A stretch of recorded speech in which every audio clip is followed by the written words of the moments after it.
Hey, what's going on, everyone? Thanks for clicking on my channel. I appreciate you taking the time to watch my videos. If you could, subscribe if you like the content. Look, we're doing something a little bit different on this video today. We've been reacting to a bunch of truck crashes and accidents and stuff like that. I think it's time we spread some positivity with amazing truck driving skills. So let's go ahead and take a look at this video.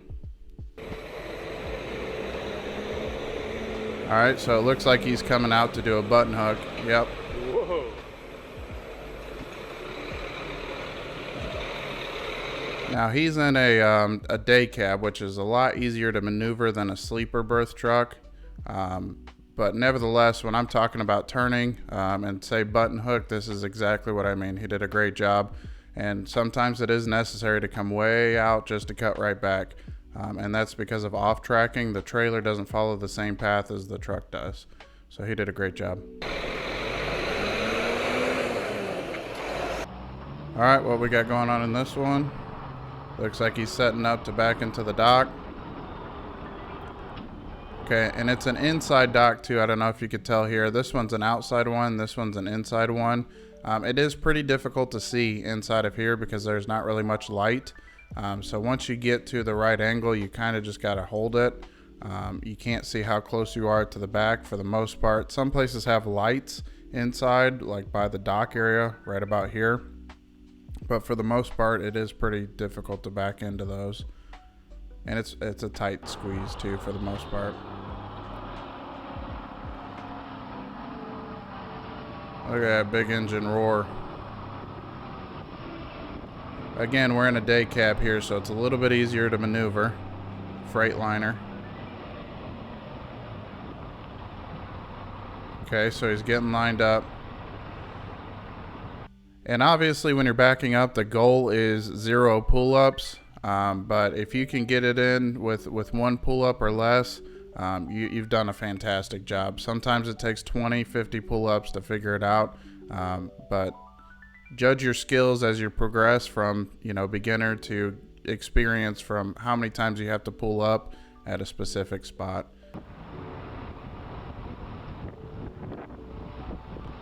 It looks like he's going to make it in the first try.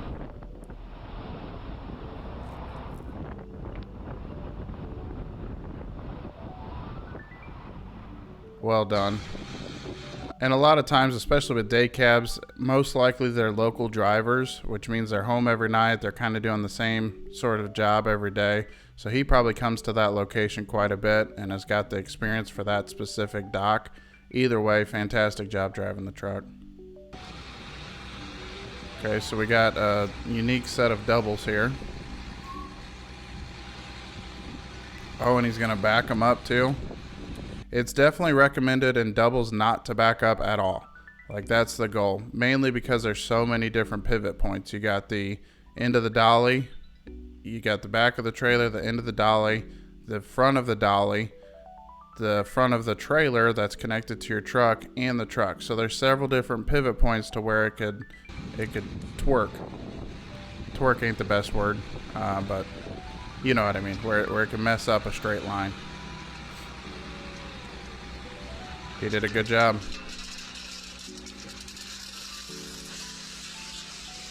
Dumping his load off. Okay.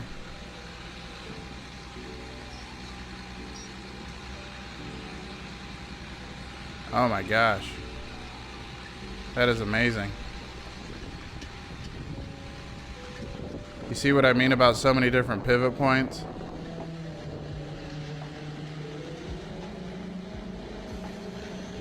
Fantastic job. That's incredible. I don't know if I could ever do that. Take a lot of practice, that's for sure. All while he was lowering this dump down. Start scooting out of there while he's lowering the dump bed. That's incredible.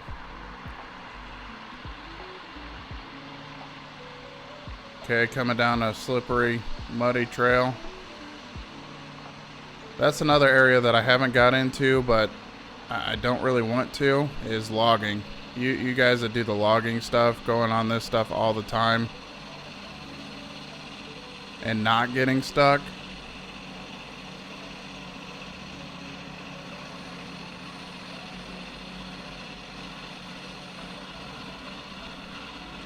Wow.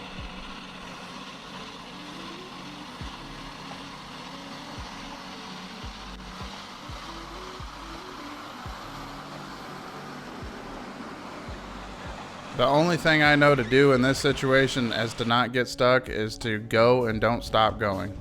Oh, nice dodge.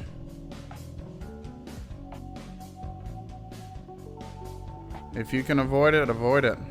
That's what I'm talking about when I say leaving an out too. Let's go back to that one real quick. He's got this lane over here as an option. If he didn't, there's a little bit of a shoulder too. It's significantly easier to swerve versus brake in a semi-truck.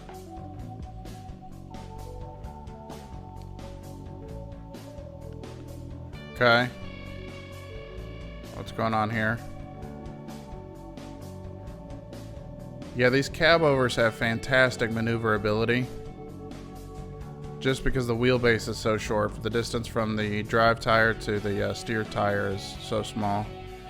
Either way, this is... I'd be so worried about that rear end swing hitting this building or the cars or whatever. Wow. Oh gosh. Yeah, I wouldn't even attempt this road. Here in Tennessee where I live, there's a few of them that are this tight, and I've gone on them in a car. But there's signs all over the place that say no trucks, no trucks. People still find a way to get through though.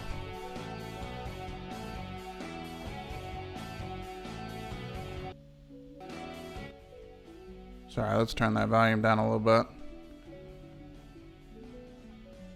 Okay, so this is a really tight spot, and realistically these cars shouldn't be parked here. And you got the fence and all that stuff to worry about. This is one that should take a little while to get.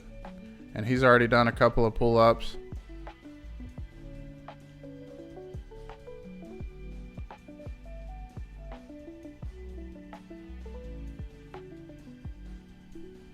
Incredible.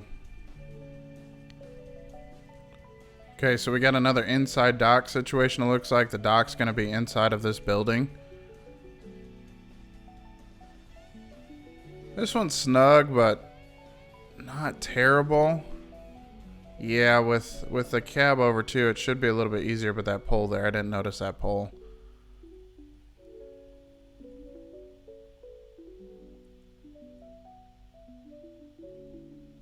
Yeah, he's right on the edge there.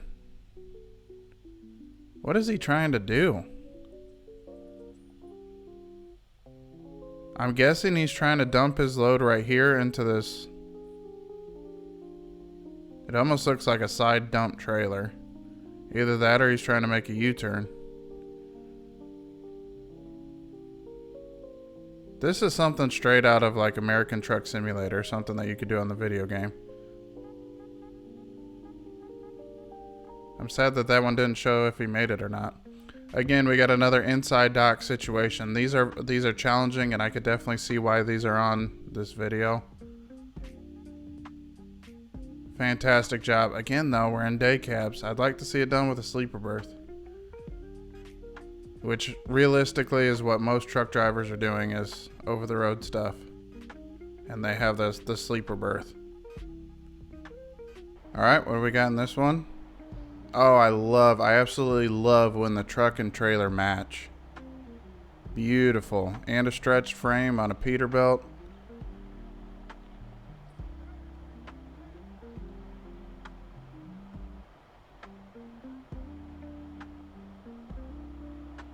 Now, contrary to cab overs and day cabs, this thing takes forever to come around because it's so long. The distance between the drive axle and the steer axle is so much longer, which takes it more time to swing when you start turning. He's got his wheels cut all the way over here, and he's probably had them that way the whole time. It just takes forever to come around.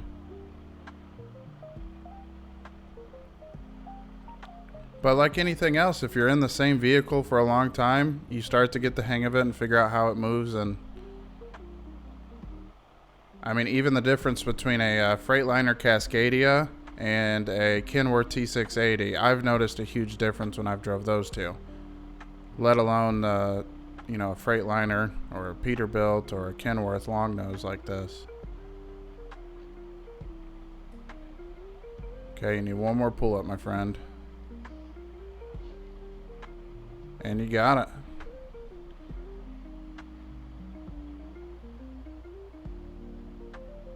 Well done, man. Nice straight back, and you're home free.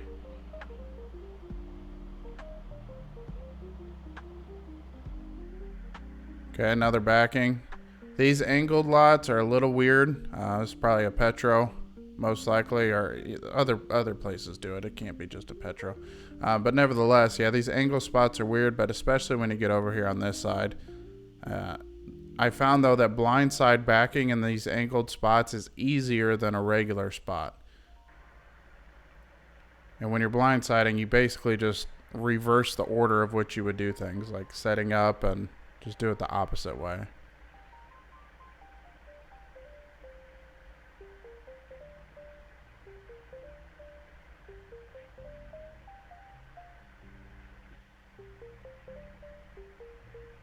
Okay, rain is another factor in this one. It makes it more difficult to see out of the mirror.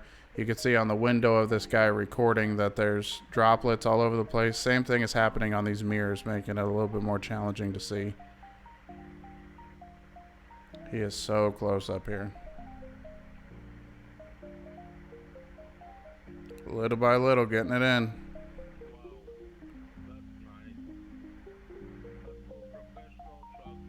Absolutely, 100% professional right there.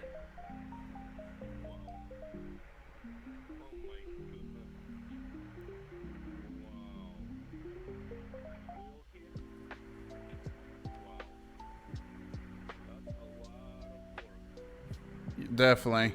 Yeah, sometimes, like, especially at nighttime or rain like this where it's more difficult to see, it takes longer just to work it, and especially tight spots like this. And what's annoying is, like, a guy like this sitting here, he's impressed and not upset at all, which is cool. But a lot of times, people are getting frustrated and honking the horn that they're taking some time. Don't let that bother you if you're a new driver and a rookie driver. Take your time. Don't hit nothing. Get out and look as many times as you need to. To hell with all those guys that are getting frustrated. They've had a long day. They're ready to be done too. I get it, but this is incredible. And this stuff happens every day across America. Truck drivers getting into these tight spots that... Yeah, very good. And this is a sleeper berth too, which means that it's longer, similar to the last one with the long nose stretch frame Pete. All right, y'all, that's it for this one. Hey, thanks for taking the time to watch my video. These truckers were amazing. If you could take the time and click that subscribe button, I greatly appreciate it. I appreciate every single one of you. Thanks. Bye.